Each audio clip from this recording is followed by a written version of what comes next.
ನಮಸ್ಕಾರ. ನಾನು ವೈದ್ಯ ಸಮರ್ಥ್ ಪಿ ರಾವ್, ಅಮೃತ ಆಯುರ್ವೇದಿಕ್ ಸೆಂಟರ್ ಬಸವನಗುಡಿಯಲ್ಲಿ ಪ್ರಾಕ್ಟೀಸ್ ಮಾಡ್ತಾ ಇರೋದು. ಈ ಸಂಚಿಕೆಯಲ್ಲಿ ನಾನು ಈ ವಿದ್ರದಿ ಅಂದರೆ ಈ ಚರ್ಮದ ಕೆಳಗಡೆ ಗಾಯ ಆಗೋಗ್ಬಿಟ್ಟು ಊತ ಆಗೋಗ್ಬಿಟ್ಟಿರುತ್ತೆ, ಆ್ಯಪ್ಸಸ್ ಥರ ಆಗೋಗ್ಬಿಟ್ಟಿರುತ್ತೆ. ಇದು ದೇಹದಲ್ಲಿ ಎಲ್ಲಿ ಬೇಕಾದ್ರೂ ಆಗಬಹುದು.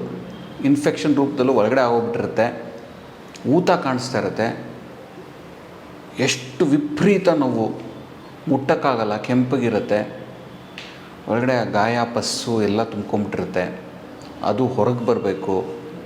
ಇದಕ್ಕೆ ವಿದ್ರದಿ ಅಂತ ಕರಿತೀವಿ ನಾವು. ಥರ ಒಳಗಡೆ ಇರೋ ಗಾಯ. ಆಯುರ್ವೇದದಲ್ಲಿ ಬಾಹ್ಯ ವಿದ್ರದಿ ಅಂದರೆ ಈಚೆ ಆಗೋದು ದೇಹದಲ್ಲಿ ವಿದ್ರದಿ ಅಂತ ಇದೆ, ಒಳಗಡೆ ವಿದ್ರದಿ ಅಂತಲೂ ಇದೆ, ಅಂದರೆ ಒಳಗಡೆ ನಮ್ಮ ದೇಹದಲ್ಲಿ ಆಗೋ ವಿದ್ರದಿ ಅಂತಲೂ ಇದೆ. ಅದರಿಂದ ಹಲವಾರು ಬೇರೆ ದೇಹಗಳ ಸಮಸ್ಯೆಗಳು ಕೂಡ ಬರುತ್ತೆ.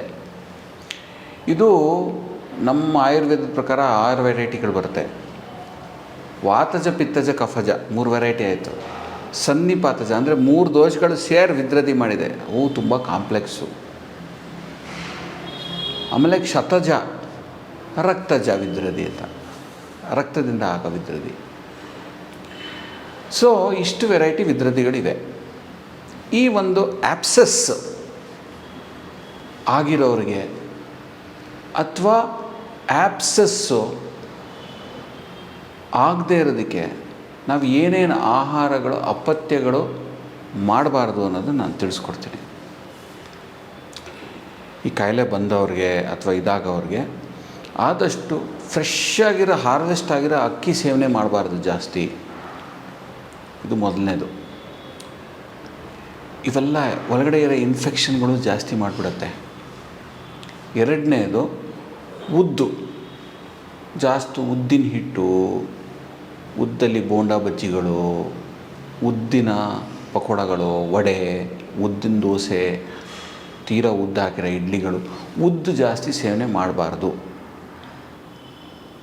ಮೂರನೇದು ಎಳ್ಳು ಜಾಸ್ತಿ ಸೇವನೆ ಮಾಡಬಾರ್ದು. ಎಳ್ಳು ಕೂಡ ಜಾಸ್ತಿ ಸೇವನೆ ಮಾಡಬಾರ್ದು. ಬೆಲ್ಲ, ಸಕ್ಕರೆ ಕೂಡ ಆ್ಯಪ್ಸಸ್ ಆದಾಗ ಜಾಸ್ತಿ ಸೇವನೆ ಮಾಡಬಾರ್ದು. ಶುಗರ್ ಸ್ಪೈಕ್ ಆಗುತ್ತೆ. ಈ ಶುಗರ್ ಸ್ಪೈಕ್ ಆಗೋದ್ರಿಂದ ನಿಮ್ಮ ದೇಹದಲ್ಲಿ ಇರೋ ಇನ್ಫ್ಲಮೇಷನ್ಸ್ ಜಾಸ್ತಿ ಆಗುತ್ತೆ, ಕಫ ಜಾಸ್ತಿ ಆಗುತ್ತೆ. ಈ ಶುಗರ್ ಸ್ಪೈಕ್ ಅನ್ನೋದಕ್ಕೆ ನಾವು ಕಫ ಜಾಸ್ತಿ ಆಗುತ್ತೆ ಅಂತ ಹೇಳ್ತೀವಿ. ಶುಗರ್ ಕಾಯಿಲೆಗಳಲ್ಲಿ ಈ ಕಫ, ಮೇದಸ್ಸು ಮೂತ್ರದಿಂದ ಹೋಗುತ್ತೆ ಜಾಸ್ತಿ ಆಗಿರೋದು, ಬಾಡಿಯಲ್ಲಿ ತಡ್ಕೊಳಕ್ಕಾಗಲ್ಲ, ಹೊರಗೆ ಹಾಕುತ್ತೆ. ಸೊ ಕಫ ಜಾಸ್ತಿ, ಶುಗರ್ ಸ್ಪೈಕ್ ಆಗದೆ ಇರೋದಕ್ಕೆ ಬೆಲ್ಲ, ಸಕ್ಕರೆ ವಿದ್ರದಿ ಇರುವಾಗ, ಆ್ಯಪ್ಸಸ್ಗಳಿರುವಾಗ ಸೇವನೆ ಮಾಡಬಾರ್ದು. ನಾನ್ ವೆಜ್ ಅವರು ಮಟನ್ ಸೇವನೆ ಮಾಡಬಾರ್ದು. ಮಟನ್ ಸೇವನೆ ಮಾಡಿದ್ರೆ ಈ ನೋವುಗಳು, ಊತಗಳು, ಕಾಲಲ್ಲಿ ಈ ಗಾಯಗಳಾದಾಗ ಊತ ಬರುತ್ತಲ್ಲ, ಆ್ಯಪ್ಸಸ್ ಅನ್ನೋ ಕಾಯಿಲೆಯಲ್ಲಿ ಅದು ಜಾಸ್ತಿ ಮಾಡುತ್ತೆ. ಸೊ ಮಟನ್ ಸೇವನೆ ಮಾಡಬಾರ್ದು. ತಣ್ಣೀರು ಜಾಸ್ತಿ ಕುಡಿಯೋದು, ತಣ್ಣೀರು ಅದ್ರ ಮೇಲೆ ಹಾಕೊಳ್ಳೋದು ಮಾಡಬಾರ್ದು. ಕೆಲವು ಸಲ ಐಸ್ ಪ್ಯಾಕ್ ಇಟ್ಕೊಬೇಕು ಅಂತ ಹೇಳಿಬಿಡ್ತಾರೆ. ಆ್ಯಪ್ಸಸ್ ಬೇರೆ, ನೀವು ಬಿದ್ದು ಗಾಯ ಮಾಡಿಕೊಂಡು ಅಥವಾ ಮೂಳೆಗೆ ಏನಾರು ಇಂಜುರಿಯಾಗಿ ಊತ ಆಗಿದ್ದಕ್ಕೆ ಐಸ್ ಪ್ಯಾಕ್ ಇಟ್ಕೊಳ್ಳೋದು ಬೇರೆ. ಆ್ಯಪ್ಸಸ್ಗಳಿಗೆ ಅವೆಲ್ಲ ಮಾಡಬಾರ್ದು. ಡಾಕ್ಟ್ರಿಗೆ ಹೋಗಿ ಮೀಟ್ ಮಾಡಬೇಕು. ಆಯುರ್ವೇದದಲ್ಲೂ ನಾವು ಲೇಪಗಳೆಲ್ಲ ಹಚ್ಚಿ ಅದಕ್ಕೆ ಸ್ಟೀಮೆಲ್ಲ ಕೊಟ್ಟು, ನಮ್ಮ ಆಯುರ್ವೇದದಲ್ಲಿ ಅವನು ಹೇಳ್ತಾನೆ ತುಂಬ ಹುಷಾರಾಗಿ ನೀನು ಅದನ್ನು ಓಪನ್ ಮಾಡಬೇಕು ಅಂತ. ವೈದ್ಯರನ್ನ ಬೈತಾರೆ, ಯಾರು ಬೇಗ ಓಪನ್ ಮಾಡ್ತಾರೆ ಅಂತ. ಈಗಿನ ಕಾಲದಲ್ಲಿ ಎಲ್ಲ ಟಕ್ ಅಂತ ಓಪನ್ ಮಾಡಿ ತೆಗಿತಾರೆ. ಅದನ್ನು ಟ್ರೀಟ್ ಮಾಡೋದಕ್ಕೆ ತುಂಬ ಟೈಮ್ ತೊಗೊಳುತ್ತೆ, ಮತ್ತೆ ಬರೋಕ್ಕೆ ಚಾನ್ಸ್ ಇರುತ್ತೆ. ಸೊ ಈ ವಿದ್ರದಿನ ತುಂಬ ಹುಷಾರಾಗಿ ಟ್ರೀಟ್ ಮಾಡಬೇಕು.